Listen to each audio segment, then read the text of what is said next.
नमस्ते। इतिहास का मतलब सिर्फ गुजरी हुई घटनाओं के लिस्ट नहीं होता, बल्कि ये तो अनगिनत कहानियों का एक खजाना है। पर सोचिए, क्या होता है जब बिल्कुल अलग-अलग कहानियां अलग-अलग समय से निकलकर एक ही तारीख पर आकर मिल जाएं? आइए आज इसी मजेदार पहेली को सुलझाते हैं।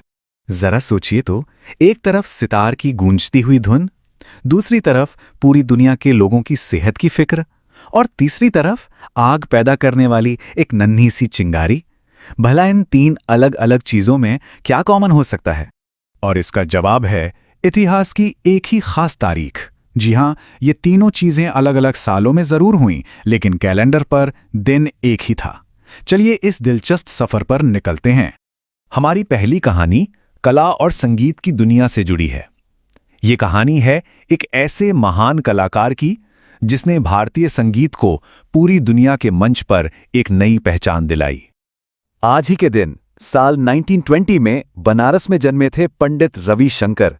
उनका सफर तो अपने भाई उदय शंकर की डांस मंडली से शुरू हुआ, पर उनकी असली मंजिल तो सितार के तारों में बसी थी। ऑल इंडिया रेडियो से लेकर द बीटल्स के जॉर्ज हैरिसन के साथ जुगलबंदी तक उनका संगीत पूरी दुनिया में गूंज उठा। और पता है, यही उनकी सबसे बड़ी देन थी। उन्होंने अपने सितार से पूरब और पश्चिम के संगीत के बीच एक पुल बना दिया। वो संगीत के एक सच्चे ग्लोबल एम्बेसडर थे। उनकी इस कला को पूरी दुनिया ने सराहा, और इसका सबूत है उन्हें मिले 5 ग्रैमी अवार्ड्स। ये सिर्फ अवार्ड्स नहीं थे, बल्कि उनके संगीत के असर का एक जीता जागता प्रमाण थे।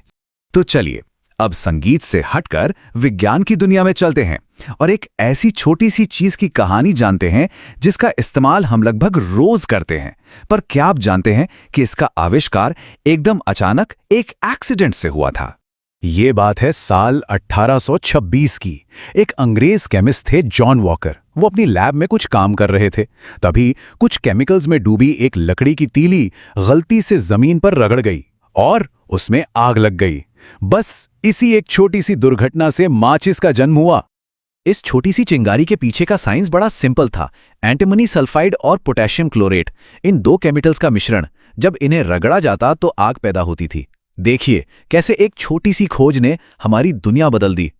तो कला और विज्ञान के बाद अब बारी है समाज और पूरी दुनिया के भले की। चलिए बात करते हैं एक ऐसी संस्था की जिसने दुनिया भर के लोगों की सेहत को बेहतर बनाने का जिम्मा उठाया। साल था 1948 और तारीख थी आज ही की।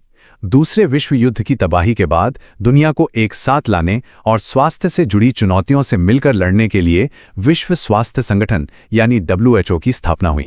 इसका मकसद एकदम साफ था, दुनिया के सारे देशों के बीच हेल्थ को लेकर सहयोग बढ़ाना और बीमारियों को कंट्रोल करना। ये यूनाइटेड नेशंस की एक बहुत ही खास एजेंसी है जिसका एक ही लक्ष्य है, सभी के लिए बेहतर स्वास्थ्य।